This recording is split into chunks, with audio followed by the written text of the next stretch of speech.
उत्तर प्रदेश की राजनीति में कई ऐसे चेहरे हैं जिन्होंने जमीनी स्तर से संघर्ष करके सत्ता के शीर्ष तक का सफर तय किया है। लेकिन जब बात आती है ग्राउंड जीरो पर तुरंत एक्शन लेने, बिना किसी सुरक्षा गार्ड और लश्कर के अस्पतालों का औचक निरीक्षण करने और आम जनता के बीच सीधे पहुंचने की, तो एक नाम सबसे पहले उभरकर सामने आता है, माननीय श्री बृजेश पाठक जी का। मंथनोलॉजी के इस रोचक एपिसोड में आपका स्वागत है। उत्तर प्रदेश के हरदोई के एक छोटे से कस्बे से निकलकर लखनऊ विश्वविद्यालय का सबसे चर्चित छात्र नेता बनना, फिर देश की संसद के दोनों सदनों का अनुभव हासिल करते हुए उत्तर प्रदेश के उप मुख्यमंत्री की कुर्सी तक पहुंचना, यह एक बेहद प्रेरणादायक और ऐतिहासिक सफरनामा है। इस प्रेरणादायक सफर की शुरुआत होती है 25 जून 1964 को उत्तर प्रदेश के हरदोई जिले की मल्लावा तहसील से। श्री बृजेश पाठक जी का जन्म किसी राजनीतिक घराने में नहीं, बल्कि एक साधारण और संभ्रांत परिवार में हुआ था। उनके पिता स्वर्गीय सुरेशराम पाठक जी एक सम्मानित व्यक्ति थे। गांव की मिट्टी में पले बढ़े बृजेश जी का बचपन आम ग्रामीण परिवेश में बीता। बिना किसी राजनीतिक गॉडफादर के अपनी मेहनत और समाज सेवा के जज्बे के बल पर आगे बढ़ने की टीस उन्हें भीड़ से अलग बनाती थी। अपनी शुरुआती पढ़ाई पूरी करने के बाद 80 के दशक के उत्तरार्ध में वे लखनऊ आए और लखनऊ विश्वविद्यालय से कानून की पढ़ाई शुरू की। वकालत की पढ़ाई के दौरान ही छात्रों की समस्याओं और हक के लिए लड़ते हुए उनके भीतर के जननेता का जन्म हुआ। 1990 का दशक उत्तर प्रदेश की राजनीति का सबसे उथल-पुथल भरा दौर था। लखनऊ विश्वविद्यालय का कैंपस छात्र राजनीति का मुख्य केंद्र बना हुआ था। बृजेश जी ने अपनी प्रखर वाक्पटुता, निडर स्वभाव और छात्रों के लिए 24 घंटे खड़े रहने की शैली से कैंपस में अपनी एक अलग साख बनाई। जब उन्होंने लखनऊ विश्वविद्यालय छात्र संघ के अध्यक्ष का चुनाव लड़ा, तो युवा शक्ति का जबरदस्त समर्थन मिला और उन्होंने ऐतिहासिक जीत दर्ज की। अध्यक्ष के रूप में उन्होंने छात्रों की स्कॉलरशिप से लेकर हॉस्टल की सुविधाओं के लिए शासन से डटकर संघर्ष किया, जिसने उनके भावी राजनीतिक जीवन की सबसे मजबूत नींव रखी। छात्र राजनीति की इस सफलता के बाद उन्होंने मुख्यधारा की राष्ट्रीय राजनीति में कदम रखा। साल 2004 में वे पहली बार उन्नाव संसदीय क्षेत्र से चुनाव जीतकर 14वीं लोकसभा के सदस्य बने। 40 वर्ष की उम्र में संसद पहुंचने वाले बृजेश जी उस समय के सबसे युवा और मुखर सांसदों में शामिल थे।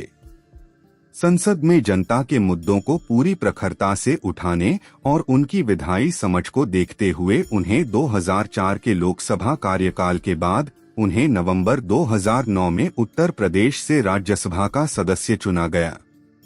वे 2014 तक उच्च सदन राज्यसभा के सांसद रहे। देश की दोनों सर्वोच्च संस्थाओं लोकसभा और राज्यसभा में कार्य करने के इस लंबे अनुभव ने उन्हें एक परिपक्व और दूरदर्शी राजनीतिज्ञ बना दिया। साल 2016 में उन्होंने भारतीय जनता पार्टी की विचारधारा में विश्वास जताते हुए बीजेपी का दामन थाम लिया। 2017 के उत्तर प्रदेश विधानसभा चुनाव में वे लखनऊ मध्य सीट से विधायक चुने गए और माननीय मुख्यमंत्री श्री योगी आदित्यनाथ जी के पहले कार्यकाल में उन्हें विधि एवं न्याय कैबिनेट मंत्री की जिम्मेदारी सौंपी गई। एक पेशेवर वकील के रूप में उनके अनुभव ने प्रदेश में फास्ट ट्रैक कोर्ट्स को मजबूत करने, महिलाओं व बच्चों से जुड़े अपराधों पर त्वरित न्याय सुनिश्चित करने और कानून व्यवस्था को सुगम बनाने में अहम भूमिका निभाई। साल 2022 के विधानसभा चुनाव में उन्होंने लखनऊ कैंट सीट से भारी मतों से जीत हासिल की और 25 मार्च 2022 को उत्तर प्रदेश के उप मुख्यमंत्री के रूप में शपथ ली। उप मुख्यमंत्री के साथ साथ उन्हें चिकित्सा, स्वास्थ्य और परिवार कल्याण मंत्रालय की बड़ी जिम्मेदारी भी दी गई। स्वास्थ्य मंत्री बनते ही उनका एक नया और निडर रूप पूरे प्रदेश ने देखा, the on the spot leader.